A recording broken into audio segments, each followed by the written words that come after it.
Basically क्या है ना कि प्रधानमंत्री जी खुद को समझते हैं डॉक्टर डैंग और हम लोगों को समझते हैं पिंजरे में बंद चूहा। तो जब मन करे तब जो है ना इंजेक्शन लगाना शुरू कर देते हैं, टेस्ट करते हैं कि कितना उछला। बात यह है कि ये जानबूझ करके हिंसा भड़काते हैं। मीडिया के सभी साथियों और आपके चैनल के माध्यम से, आपके यूट्यूब चैनल के माध्यम से सुन रहे आप सभी दर्शकों का अभिनंदन करता हूं। और हमारे दो वरिष्ठ साथियों ने न सिर्फ आज बल्कि लगातार जब से ये योजना घोषित की गई है भारतीय राष्ट्रीय कांग्रेस का पक्ष रख रहे हैं। मैं भारतीय राष्ट्रीय कांग्रेस का एक साधारण कार्यकर्ता हूँ, उसके साथ साथ मैं बिहार का रहने वाला हूँ। शायद ये पहला मौका है कि मैं आप तमाम लोगों के सामने स्पष्ट तरीके से यह बात रखना चाहता हूँ कि मैं ऐसे परिवार से आता हूँ, हमारे परिवार में रिश्तेदारी में 16 लोग आर्म फोर्सेस की नौकरी करते हैं। मैं ऐसे परिवार से आता हूँ जिसको शहीद का परिवार कहा जाता है। इंसर्जेंसी में हमारे एक भाई की शहादत हुई है, उन्होंने अपना सर्वोच्च बलिदान दिया है। और आप सबके चैनल पे भी मैं यही देख रहा हूँ कि सब लोग यही कह रहे हैं कि सबसे ज़्यादा हिंसा बिहार में भड़क रही है। मैं इस बिंदु पे आपसे कुछ बात करना चाहता हूँ। पहली बात तो ये कि हम लोग मार्केटिंग नहीं करना जानते हैं। हमको लगता है कि सेना का, देश के सर्वोच्च सम्मान का, ये मार्केटिंग करने का चीज़ नहीं है। लेकिन आप एक एक मंत्रियों का बयान सुन करके देख लीजिए। जो लोग अग्निपथ योजना का फ़ायदा गिना रहे हैं, ऐसा लग रहा है कि कोई चीज़ वो बेचने की कोशिश कर रहे हैं। जैसे सेल्समैन की भाषा होती है ना, वाह मेगा बम्पर ऑफर चल रहा है, आपको 20 लाख रुपया भी मिल जाएगा, 4 साल में आप रिटायर भी हो जाएंगे, फिर आपको रिजर्वेशन भी मिल जाएगा। इस भाषा की मानसिकता को समझने का प्रयास कीजिए। ऐसा लगता है कि रेलवे स्टेशन के बाहर कोई चूहा मारने की दवा बेच रहा हो। साहब, आप मंत्री हैं, आप सबसे पहले देश की जनता को यह बताइए कि इस योजना की जरूरत क्या है। हर साल जब 50,000 से ज़्यादा भर्तियां और नियमित भर्तियां, जिसमें टीए भी है, डीए भी है, पेंशन भी है, सेंट्रल स्कूल में एडमिशन का भी प्रावधान है, रेलवे का भी टिकट मिलेगा, हवाई जहाज का भी टिकट मिलेगा, और अगर सर्वोच्च बलिदान आप देते हैं, आपको शहादत होती है, तो आपके परिवार का भी ख्याल रखा जाएगा। इन तमाम बातों को छोड़ करके मंत्री कह रहे हैं कि आपको 20 लाख रुपया मिल जाएगा इस उम्र में। ये वही भाषा नहीं है कि प्रधानमंत्री जी बोले थे कि काला धन वापस आ जाएगा तो आपके खाते में 15 लाख रुपया मिल जाएगा। मिल गया क्या 15 लाख रुपया? जिस खाते में 15 लाख रुपया मिलने वाला था ना, उसी खाते में 20 लाख रुपया भी मिलेगा। इस मानसिकता को समझने की ज़रूरत है और इसीलिए हम लोग इस योजना की ज़रूरत पे सवाल उठा रहे हैं। जब देश में एक नियमित भर्ती प्रक्रिया है, 2014 में देश बना है, उससे पहले क्या आर्मी में लोग बहाल नहीं होते थे? क्या हमारे पास जो एक प्रक्रिया नहीं थी, उस प्रक्रिया को खत्म करने का कारण क्या है? तब सरकार के कुछ दावे बताए जा रहे हैं। दावा क्या है? दावा यह है कि हम चाहते हैं कि हमारे देश के नौजवानों को रोजगार मिले। ये तो आप चाह रहे हैं, ये आप वादा भी कर चुके हैं कि हर साल आप 2 करोड़ नौकरी देंगे। उस 2 करोड़ नौकरी को छोड़ करके पीएमओ ने अभी ट्वीट किया कि हम 10 लाख रोजगार देंगे। साहब, अगर आप रोजगार देने के लिए सीरियस होते, 28 लाख पोस्ट जो हैं वो सिर्फ सेंट्रल गवर्नमेंट में रिक्त पड़ा हुआ है। और आप स्टेट गवर्नमेंट में जाकर के देख लीजिए, भर्तियां नहीं की जा रही है। हकीकत क्या है? हकीकत यह है कि ये असली बात देश की जनता से छुपाना चाहते हैं। असली बात क्या है? आप सब लोगों को याद है कि जब नोटबंदी की गई तो यह दावा किया गया कि इसके बाद नक्सलवाद समाप्त हो जाएगा, आतंकवाद समाप्त हो जाएगा। कल ही जो है एक सब इंस्पेक्टर की फिर से टारगेटिंग किलिंग की गई है। नक्सलवाद की घटनाएं हो रही हैं, आतंकवादी घटनाएं लगातार हो रही हैं। अगर नोटबंदी करने के बाद आतंकवाद समाप्त हो जाता तो पुलवामा की घटना कौन करके गया है? कैसे पुलवामा की घटना हुई है? तो ये दावा करते हैं। जब उस दावे का आप पड़ताल करेंगे तो आपके ऊपर ही आरोप लगाना शुरू कर देंगे। एक व्हाट्सएप मैसेज घूम रहा है जिसमें कहा जा रहा है कि जिस भी योजना का कांग्रेस विरोध कर रही हो, ऐसा आप मान लीजिए कि वो योजना सही है, कांग्रेस के विरोध करने से आप चलते हैं। आप सत्ता में बैठे हुए मोदी जी, आपके ऊपर देश की जनता ने भरोसा किया है। विपक्ष के भड़काने से लोग भड़क जाते, विपक्ष की कही हुई बात लोग मान लेते, तो प्रधानमंत्री मोदी जी होते। इस देश के लोगों ने मोदी जी के ऊपर भरोसा किया। और मैं याद दिलाना चाहता हूं कि ये वही नौजवान हैं, ये उस वक्त हिंसा नहीं किए जब इनके माँ बाप हजारों किलोमीटर पैदल चल करके अपने घर गए। ये वही नौजवान हैं, ये तब भी हिंसा नहीं किए जब उनके परिवार को ऑक्सीजन नहीं मिल रहा था और वो तरप तरप करके जान दे रहे थे। ये तब भी हिंसा नहीं किए जब आपने हर साल 2 करोड़ नौकरी नहीं दी। मैं देश की सरकार से, भारतीय राष्ट्रीय कांग्रेस की तरफ से यह अपील करना चाहता हूं कि ये कोना कोना कौन कोना सोतली पुतो कोना खेलना बंद कीजिए। आप हकीकत में बताइए कि रियलिटी क्या है। क्या आपने विपक्ष को पूछा? आपने विपक्ष को पूछा कि हम कोई योजना ला रहे हैं? आपने कोई पार्लियामेंट्री कमेटी की मीटिंग की?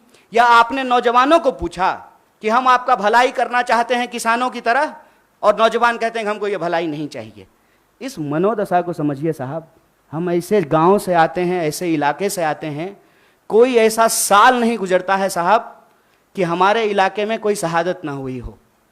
हमारे इलाके में लोगों के पास महज नौकरी नहीं है सेना, हम जानते हैं इस बात को। जब किसी परिवार में किसी बच्चे को सेना की नौकरी मिलती है, पूरे इलाके में उनका सम्मान होता है। और दुख के साथ साथ जब एक पार्थिव शरीर गांव आता है, आंखों में आंसू होने के बावजूद उस इलाके का सीना गर्व से चौड़ा हो जाता है कि हमारे बच्चे ने जो है देश के लिए सर्वोच्च सम्मान दिया है। सेना का सवाल देश की सुरक्षा का सवाल है, आप इसको मजाक मत बनाइए। और एक बात हमारे साथी भी कह रहे हैं, आप तमाम मीडिया लोग भी इसको बोल रहे हैं कि उसमें से 25% लोगों को, साहब 25% नहीं, अप टू 25%, ध्यान रखिएगा, यह है सेल्समैन मेगा बम्पर ऑफर की मानसिकता।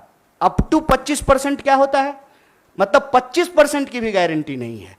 यह मत समझिए आप कि उसमें से एक को दे ही देंगे नौकरी। बहुत चालाकी से टर्म्स एंड कंडीशन लिख दिया है, अप टू 25%।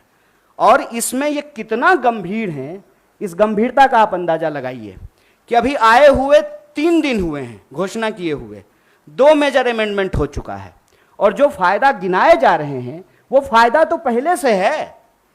सेना में, आर्म फोर्सेस में, पैरामिलिट्री में भर्ती होने की मैक्सिमम आयु 25 वर्ष है। 25 वर्ष से ज्यादा में तो आप बहाल ही नहीं हो सकते हैं। उसके बाद अलग अलग रैंक पे आप कितना समय तक सेवा देंगे वो पहले से निर्धारित है। और जो लोग आर्मी की नौकरी समाप्त करके, सेवा समाप्त करके आते हैं, उनको अन्य जगहों पे सुविधाएं दी जाती है। भूतपूर्व सैनिकों को सुविधाएं दी जाती है, भूतपूर्व सैनिकों के परिवारों को सुविधाएं दी जाती है। और आप में से बहुत सारे लोग, मैं बहुत साधारण बात करता हूं, मुझे लंबी चौड़ी बात करनी नहीं आती है, क्योंकि कहते हैं जाके पैर न फटे विवाई, वो का जाने पीड़ पड़ाई। हमको पता है कि आर्मी में कौन लोग जाते हैं। गृह मंत्री का बेटा आर्मी में नहीं जाएगा, वो बीसीसीआई का सेक्रेटरी बनेगा। हमको पता है कि वहां पे सेवा करने वाले कौन लोग होते हैं, गरीब किसान मजदूर के बच्चे होते हैं। कोई नेता का बाल बच्चा आर्मी में नहीं जाता है। जाता है, प्रधानमंत्री भी जाते हैं फोटो खिंचवाने के लिए। फोटो खिंचवाने के लिए वर्दी पहनना एक बात होता है, देश की भक्ति के लिए, सर्वोच्च सम्मान के लिए वर्दी पहनना दूसरी बात होती है।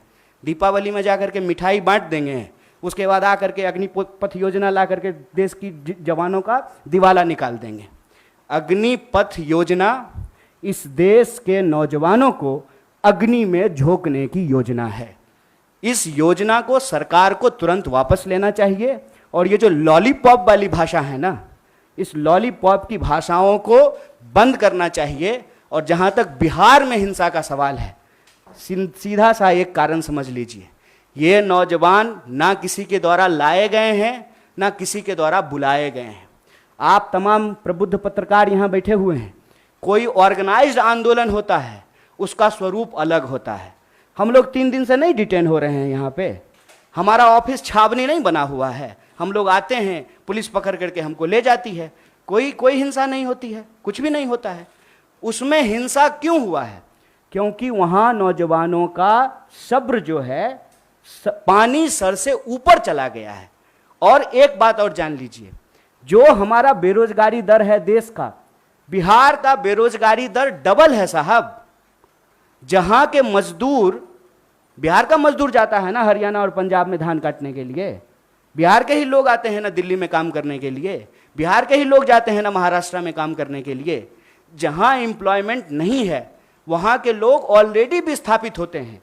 ये जो बच्चे हैं ये उस उम्मीद में अपने गांव में रह रहे हैं, दौड़ रहे हैं जाड़ा गर्मी बरसात, सड़कों पे मैदानों में रेत पे, कि इनको किसी दिन सेना में सेवा देने का मौका मिलेगा।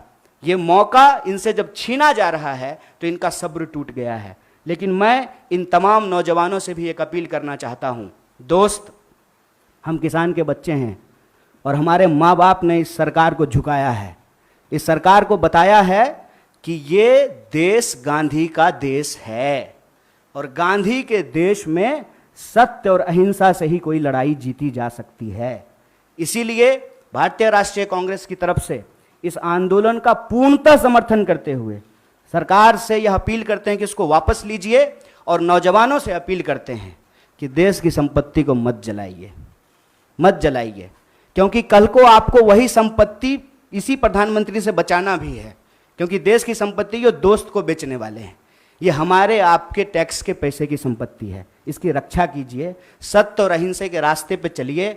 और किसानों ने 700 लोगों की शहादत देने के बाद 1 साल से ज़्यादा आंदोलन चलाया, शांतिपूर्ण तरीके से चलाया। तमाम तरह के आरोप लगाए गए, जैसे आज आपके आंदोलन को कहते हैं उपद्रवी, तोड़फोड़ करने वाले, हिंसा करने वाले। ये कहाँ से आ गए, कैसे आ गए, कौन है इसके लिए जिम्मेवार? और विपक्ष के माथे पर मत खेलिए। विपक्ष की बात जनता अगर सुन रही होती तो आप देश के प्रधानमंत्री नहीं होते। इसलिए प्रधानमंत्री होने के चलते मैं आपसे अपील करता हूं कि इस योजना को आप वापस लीजिए। देखिए, हालांकि ये जो है ना, मैं देख रहा हूं कि टीवी मीडिया रिपोर्टिंग में और कई जगह इस बात को बार बार हाईलाइट किया जाता है कि बिहार में आंदोलन हो रहा है। एक्चुअली एक डिजाइन है।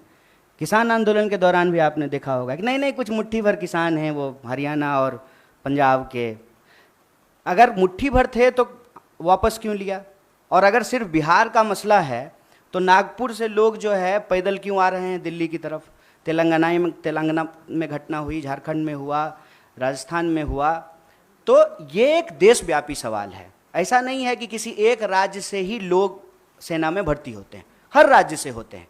बिहार का जहाँ तक मसला है, मैंने आपको कहा कि राष्ट्रीय बेरोजगारी दर से बिहार की बेरोजगारी दर दोगुनी है और वहाँ पे काम के लिए विस्थापन करना, दूसरे राज्यों में काम करना, ये दशकों से ये समस्या चली आ रही है। मैं मौजूदा सरकार को जिम्मेवार नहीं ठहरा रहा। इसकी वजह से क्या हुआ है कि जो एक आखिरी उम्मीद कहते हैं नौजवानों का कि हमको सर्वोच्च बलिदान देने का मौका मिलेगा, सेना में सेवा करने का मौका मिलेगा, और बहुत कुछ निर्भर करता है साहब। मैं बहुत सारी चीज़ें बोलना नहीं चाहता हूँ। नहीं होगा ना आर्मी में भर्ती तो ब्याह नहीं होता है, आप जान लीजिए ये बात। और 4 साल में रिटायर होकर के आ जाएगा तो कौन ब्याह करेगा जी? ये बहुत बुनियादी सवाल है, समझिए इस बात को। एक लड़का सिर्फ नहीं जाता है आर्मी का नौकरी करने के लिए, पूरा का पूरा परिवार, पूरा का पूरा गांव उससे सम्मानित होता है। अगर ऐसा नहीं होता तो क्यों शहीदों का जो है गेट बनाया जाता है? ये हमारा एक व्यक्तिगत पेन है साहब, इसीलिए हम लोगों को दुख हो रहा है। और ऐसा नहीं है कि हम इस सवाल पे निकले हैं। अभी रेल मंत्री अपील कर रहे हैं। ये रेल मंत्री तब कहाँ थे जब रेलवे की भर्ती में गड़बड़ी आई थी? याद कीजिए, तब भी बवाल हुआ था। तब रेल मंत्री आकर के बोले, फिर उस योजना को वापस लिए। तो बेसिकली क्या है ना कि प्रधानमंत्री जी खुद को समझते हैं डॉक्टर डैंग और हम लोगों को समझते हैं पिंजरे में बंद चूहा। तो जब मन करे तब जो है ना इंजेक्शन लगाना शुरू कर देते हैं, टेस्ट करते हैं कि कितना उछला, कितना जो है अनसीरियस चीज है। आप समझिए तो 2 दिन आंदोलन हो गया, कई ट्रेनें जल गई, हिंसा हो गई, तब कह रहे हैं कि नहीं इस बार जो है 2 साल एज बढ़ा देंगे। तो सो रहे थे, कहता तो है कि जगते रहते हैं आप, सोते ही नहीं हैं। तो उस वक्त बहाली जब आप निकाल रहे तो आपको समझ में नहीं आया था। ये सीरियस नहीं है। दूसरा बात है कि झूठ बोलते हैं और सब मंत्री लोग को लगा देंगे कि तुम जरा प्रोडक्ट बेच करके आओ तो ले लो, खरीद लो, बेच लो, फायदे फिर। अरे क्या मानसिकता है ये? आप देश चला रहे हैं ना, देश की वस्तु स्थिति बताइए। आप बताइए कि आर्थिक हालत यह है कि ऑलरेडी अमेरिका रिसेशन अनाउंस करने वाला है और आप नोटबंदी के बाद रिजर्व बैंक का जो रिजर्व पैसा है वो निकाल लिए हैं 8,500 करोड़ का विमान खरीदने के लिए। और ठीक कहा ना इन्होंने कि 71 साल में ये देश सेवा करने का दावा कर रहे हैं। मैं प्रधानमंत्री को कुछ बोल ही नहीं रहा हूँ। हाँ न, मैं तो ले सकता हूँ, मैं डरता थोड़ी हूँ। हाँ वही कह रहे हैं, क्यों नहीं ले सकते हैं कि आप सेवा कर सकते हैं और हम सेवा के लायक नहीं हैं। और उस ड्रोन का क्या हुआ जिससे वो कहीं देश में गड़बड़ी देख लेते हैं ड्रोन से आजकल? तो ड्रोन क्या था, छुट्टी पे था कि उसका बैटरी खराब हो गया था? क्यों नहीं ड्रोन भेज करके देख लिए कि क्या हो रहा है देश में? बात यह है कि ये जानबूझ करके हिंसा भड़काते हैं। मेरा इस बात पे जोर है। और वो इस बात को अपने व्हाट्सएप के इको चैम्बर से फैलाते हैं कि मोदी जी का अवतार इस देश का भला करना चाहता है। और ये जो बिका हुआ विपक्ष है वो चाहता ही नहीं है कि इस देश का भला हो। देखिए मोदी जी किसानों का भला करना चाहते थे, किसान को भलाई लेने ही नहीं दिया। अब जवानों का भला करना चाहते हैं, ये जवानों को भलाई नहीं लेने देना चाहता है। विपक्ष हमको इतना सुनता है, विपक्ष को इतना। बिहार की किसी भी जनता को कोई संदेश देने का जरूरत नहीं है। बिहार ऐसा जगह है, सुन लीजिए साहब, मोहनदास करमचंद आए थे, हमने गांधी बना करके भेजा वहां से उनको। सिद्धार्थ आए थे, हमने बुद्ध बना करके भेजा उनको। हमारा काम नहीं है हिंसा करना। अगर हिंसा हो रही है इसके लिए सरकार जिम्मेवार है। और ये अग्निपथ योजना देश के युवाओं को अग्नि में झोंकने की योजना है। तो मैं बिहार के नौजवानों से यही कहूंगा, रे भाई इतना रिस्क लिए हो तुमको पता है। और आपको एक बात और मैं बताऊं, आप लोग इसको नोट कीजिएगा, जो लोग आर्मी का तैयारी करता है ना, वो डर से जुलूस प्रदर्शन में नहीं जाता है कि पुलिस केस हो जाएगा तो हमेशा के लिए नौकरी नहीं ले पाएंगे। तो ये वो नौजवान हैं जिनको ऑलरेडी ये लग चुका है कि हमको नौकरी ये सरकार अब नहीं देगी, अब बहुत कुछ हो गया। तो मैं उनको कहता हूं कि चलिए नौकरी के लिए आप संघर्ष कीजिए, लेकिन जहां आप नौकरी करेंगे वो तो वही रेलवे है, वही सरकारी संपत्ति है, उसको कोई नुकसान मत पहुंचाइए। और सत्याग्रह के रास्ते पे चल करके ही, सत्य और अहिंसा के रास्ते पे चल करके ही कोई आंदोलन जीता जा सकता है।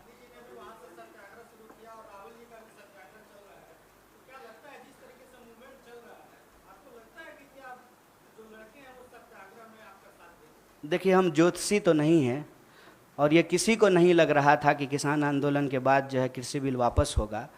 एक बात बस हम जानते हैं, लगता नहीं है, बिन लड़े कुछ भी नहीं मिलता यहाँ ये जानकर।